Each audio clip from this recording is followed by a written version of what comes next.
questions that I have answers.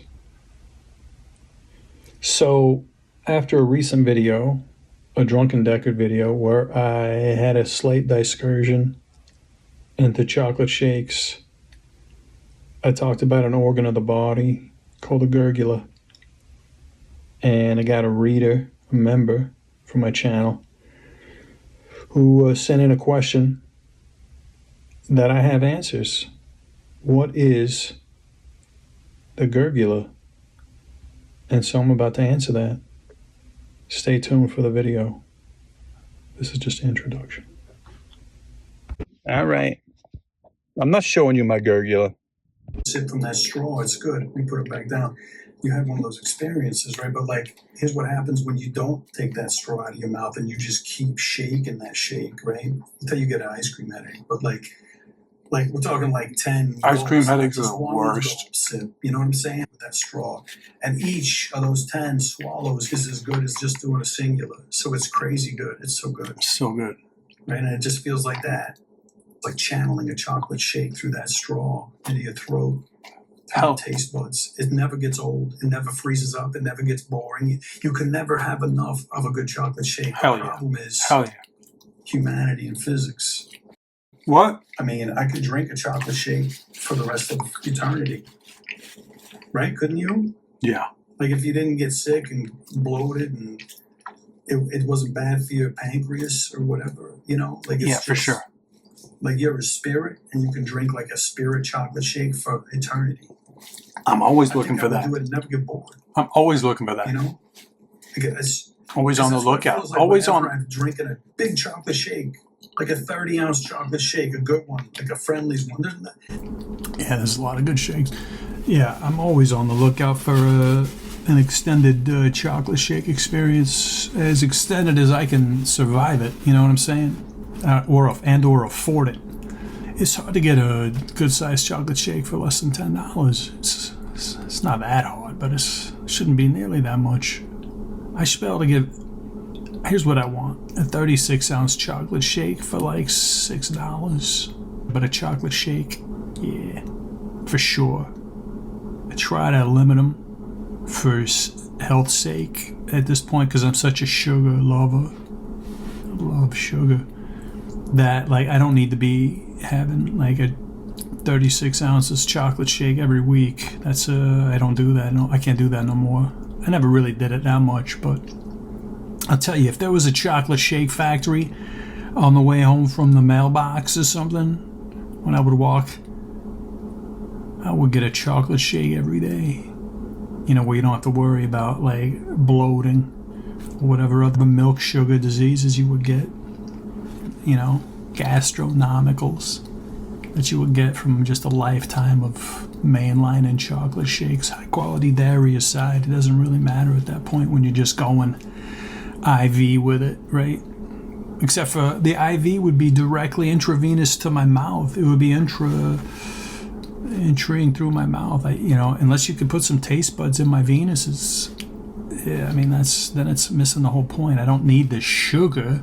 If I could somehow avoid my diabetes and still mainline that shake through this mouth, I would do it. I need it for the flavor and the sensation. So good. So good. So that's what this video was about. And I make a side remark about a gurgula. So I just made a video about a gurgula. And what's a gurgula? It's that thing that dangles down in the back of your mouth. It's the gurgula.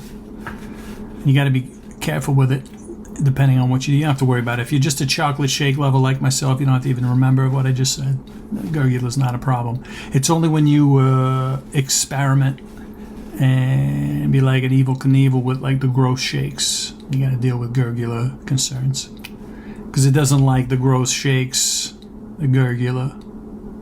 And that's what you don't want that dangly guy being any more active than he needs to be. I mean, I don't know, but all my friends have arrested gurgulars. It doesn't mean less movement. I'll tell you, that's not what arrested gurgular is. Not at all. It's post-trauma gurgler from an arrest. It had like a cardiac arrest, like that kind of a thing for a gurgler arrest. It was assaulted by just the grossest of flavors. Mushroom shakes, things like that. Just can damage your gurgler beyond functionality. And then the next thing it knows is just always on high alert, your gurgler. It's a high alert gurgler, and then it's always active. It's always in the way. And a gurgler is your gag reflex, kind of like life-saving. He's your referee and your coach, so he's got to be active and alert. So when he's alert, he can be a drill sergeant. It's just a pain. You're getting up at 3 in the morning because you got a gurgler attack and you got to go gag somewhere, even though there's no reason, because your gurgler's on high alert because you abused it. With a mushroom shake maybe, or a mushroom chip shake, one of those gross shakes, you assault that gurgler. It's wrecked for your life. You don't get second chance with a gurgler. Anyway, that's what a gurgler is. It's that thing that dangles from the back of your mouth. You don't want to mess with it. Trust me. We'll just trust my friends. They messed with it. I grew up in the Gen X. We weren't very... People didn't even know what a gurgler was really back then. They just, we didn't know the dangers and the sensitivities of it like we do now. So people don't go arresting their gurglers left and right like they did in my day. I somehow avoided it because I'm very particular about what goes in my mouth and down my gurgler over my taste buds. That whole situation is very particular. Chocolate shakes, though, they meet that criteria. But the mushroom shakes don't, and they never will. And I make this whole videos about. The whole half of that video is about how I'm never going to encounter a mushroom chip shake. Not before the day I die. Not going to risk a gurgler experience. Anyway, that's what the gurgler is. I just made a second video about it. So that's 2 gurglers back to back. There you go. All right. Look, back on the subject of gurgler. Gurglers or gurguli? The question of its plurals is one for the grammar books. I don't know. I don't have an answer for you. It's either gurgulars, probably it's gurgulars, but it could be gurguli, like supernovae, where it's like an A and an E, and that's the plural of supernovas, is novies, supernovies. Like it's a Y, it's how it sounds, but it's not a Y. So it's either gurguli or gurgulars. I predict gurgulars. Anyhow, here's the thing with gurgulars. They're very private affairs. So don't be rude and talk about other people's gurgulars. All right, if you could talk about gurgulars, if you got to talk about gurgulars sometimes, and when you do, you don't have to have wicked thoughts about it. So when you're talking about gurgulars in general, you just think about your own gurgler. You don't think about other people's gurgulars. Don't take the gurgulars in vain, right? Like don't, And whatever you do, don't interfere with another person's or even creature's gurgler. Don't touch it. You don't want to be playing with your own, but certainly you have no business with anybody else's gurgler. I just need to make that clear, because I just said I was hoping to tickle my cat's gurgler by giving her some food. Her food bowl was empty, and I was talking to her. I was like, "Would you like some food? Would you like some new food, Peanut? How about I tickle your gurgler with some of this food?" I said to her, but I wouldn't, never. It's a metaphorical tickle. It's like a tickle your fancy. Can I tickle your fancy, Peanut, with some enticing cat food? Could I tickle your gurgler with it? That's what it is. It's a metaphorical tickle. You should never touch a cat's gurgler. Right? Don't even joke about actually ever touching it. I wasn't joking. It was a metaphor. You can say it like in a praiseful way. Like, could I interest you by tickling your fancy, otherwise known as your gurgler? Because a gurgler is it's like part of eating. A gurgler, it's part of the flavor. It's part of how you taste your gurgler, I think.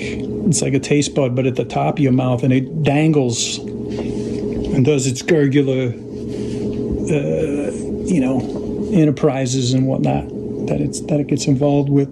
I don't know. That's why you don't. It's a private affair, so we don't think about or talk about or never, not even think about interact in a physical manner with another being's gurgula. You don't even want to touch your own. You ever touched your gurgula by accident? Yeah, it makes you gag up, right? You gag up whatever you ate before because you're not supposed to touch it. It's important to keep in mind people aren't familiar with the gurgulas.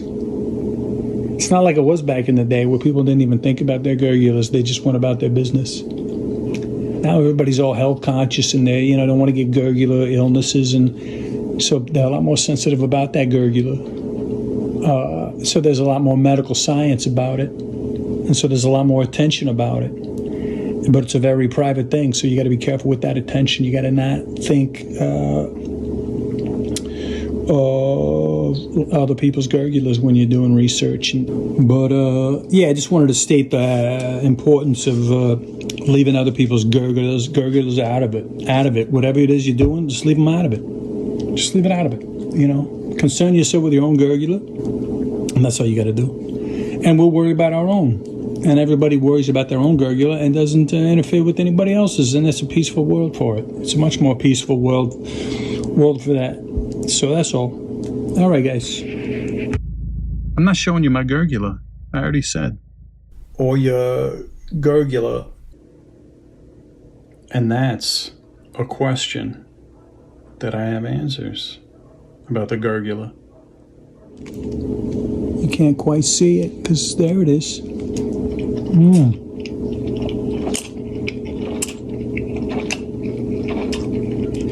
It's like a spectacular gurgacular experience. Gurgulacular.